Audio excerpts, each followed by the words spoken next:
quina és la primera causa de mortalitat en general de totes les dones del món, a tots els països del món? Silenci. Quin és? Que ara sabem. Sabem que la primera causa de mortalitat és la cardiovascular.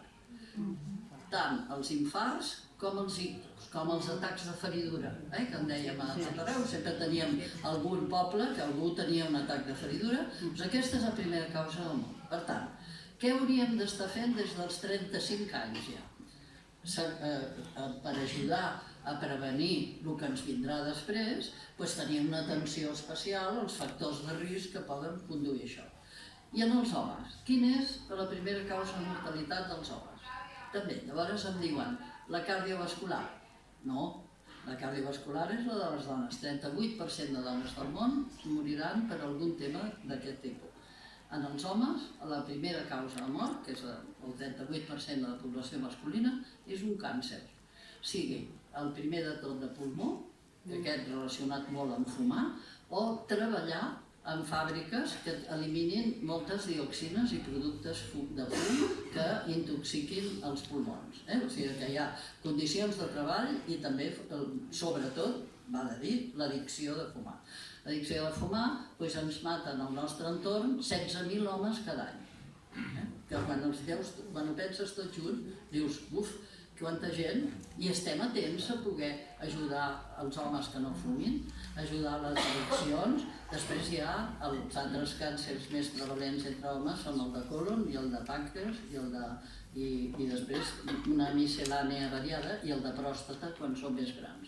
Per tant, la medicina, com que no havia tingut una mirada de gènere i no havia pensat en les diferències, no sabia ensenyar-ho d'una manera ordenada, perquè sortissin de la facultat, també a infermeria, jo dic que totes, a ciències de la salut, les psicòlogues també, totes han d'estar informades de coses que haurem de fer per prevenir. I en morbiditat, que seria trobar-nos malament, la morbiditat és la malaltia, i trobar-nos malament, estàvem preparades aquí, trobar-se malament cada dia. Hi ha dues estratègies, en el cas del sexe masculí, suposant que es trobi malament, utilitza molt l'estratègia d'anar-se'n al bar, d'anar-se'n als amics, i per tant utilitza l'addicció a altres coses. La dona és o ho interioritza i no ho diu, o ho diu a la primera metgessa o metge que trobi davant, que seria atenció primària. I per això ens trobàvem a atenció primària que ens deien estic cansada i tinc dolor. Llavors, tots els 30 últims anys el que he estat fent és analitzar quines són les malalties cròniques que estan afectant més a les dones, a totes les edats, i intentar trobar els tractaments més adequats. I aquí m'hi he trobat un buit científic també. A veure, en les nois joves, quina és el problema que els hi afecta més, que els hi dona més cansament?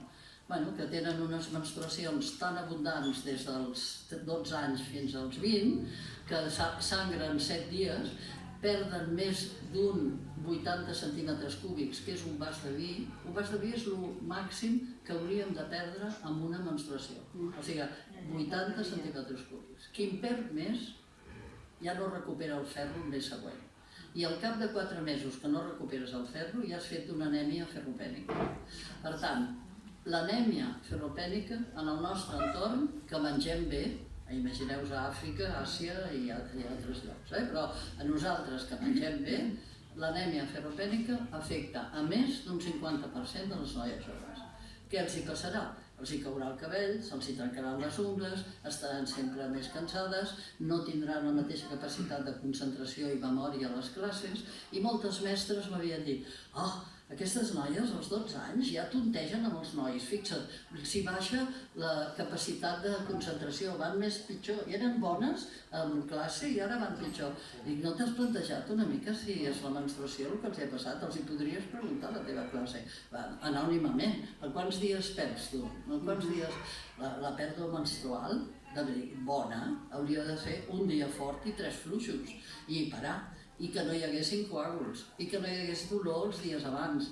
Doncs per estudiar això me'n vaig tenir que anar a l'Escola Iberoamericana d'Endocrí i vaig ser una de les primeres que vaig estudiar el cicle menstrual a Espanya, perquè ho havíem de saber i vaig demanar una ajuda al centre de recerca i vaig fer un treball sobre la pèrdua de ferro i la necessitat d'arreglar la menstruació per poder arreglar el ferro de les dones. Això va ser un primer treball, però després hem anat veient que la dona, precisament perquè té molts estrògens durant molts anys de la seva vida, és procliu, per una banda, a tenir llarga vida, però per altra banda a tenir més malalties autoimmunes, que són les malalties que cèl·lules del cos ataquen el propi cos. Per exemple, la tiroiditis autoimmune o de Hashimoto és la primera causa de problemes de tiroides. Aquesta que us dic que una de cada 4 dones la tindrà. Però també pots tenir el tiroides malament per un goll a la zona de Lleida, la Cerdanya, les zones interiors de Manresa, les zones interiors de Catalunya tenen més problemes d'aquest tipus. Però les malalties autoimmunes també donen dolor. Hi ha el lupus, l'artritis reumatoide, el síndrome de Sjögren, uns noms raros, és igual, és per dir malalties que donen dolor articular i molt cansament. Clar, això és de predomini entre dones. Avantatge biològic de les dones, que tenen, precisament perquè tenen moltes defenses contra les infeccions, que és per aquesta raó que viuen més anys. O sigui, ho veu veure la Covid. Durant la Covid es van infectar homes i dones. Però qui es va infectar més? No és un examen, tranquil. Sí, en un ambulatori ho faig, però és un examen, però aquí no. Qui es va infectar més? En tota la població, la primera onada i la segona. A la primera onada, a tot Espanya i a sud d'Europa, després això són dades mundials, es van infectar més les dones. Però qui es va morir més? Es van morir més els homes, sobretot els grans, perquè les dones s'infecten però van generar anticossos contra el Covid i als homes els hi costa més generar aquests anticossos.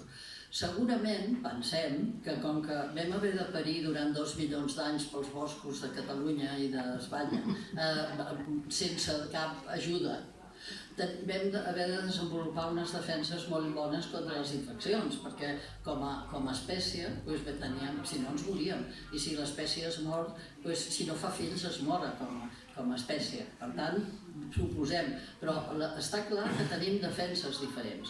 Està clar que la medicina ho sabia? No.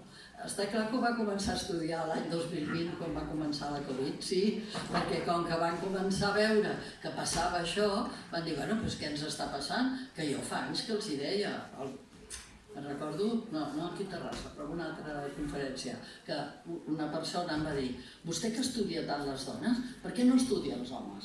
I jo li vaig dir, era un senyor que m'ho va dir, llavors li vaig dir, doncs perquè els homes ja els estudia la medicina, figura. Però és veritat que tampoc ho estudiava bé, perquè jo una de les coses que els deia és, estudieu bé per les causes de les infeccions. Els homes es moren més quan agafen la pneumònia doble, a respiratori, als hospitals, a la Mutua de Terrassa, on ho tingueu aquí, a l'Hospital de Terrassa, hi ha més homes ingressats a la sala de respiratori. Només que observem la realitat, ja podríem adoptar una altra actitud per fer una medicina de més qualitat, que és la que també exigim, perquè no és només que ens atenguin ràpid, sinó que ens atenguin bé. I a vegades, si no ens atenen bé, és quan s'eternalitza el problema. Per tant, això que en dic morbiditat diferencial vol dir aquests aspectes, malalties autoimmunes, la manca de ferro, les anèmies, etc. Tot això són afectacions. A l'Esbar d'Ensaire, a quina hora és? Molt bona. A quina hora serà? Ho sabeu? No, la Mercè. Una 30. Val. Bueno, jo esperaré les preguntes. No, jo no parlaré fins a la 1:30. Si voleu, sí, Tinc 10 llibres escrits sobre el que us dic, o sigui que per tant... Però, home, no, jo ara faré 3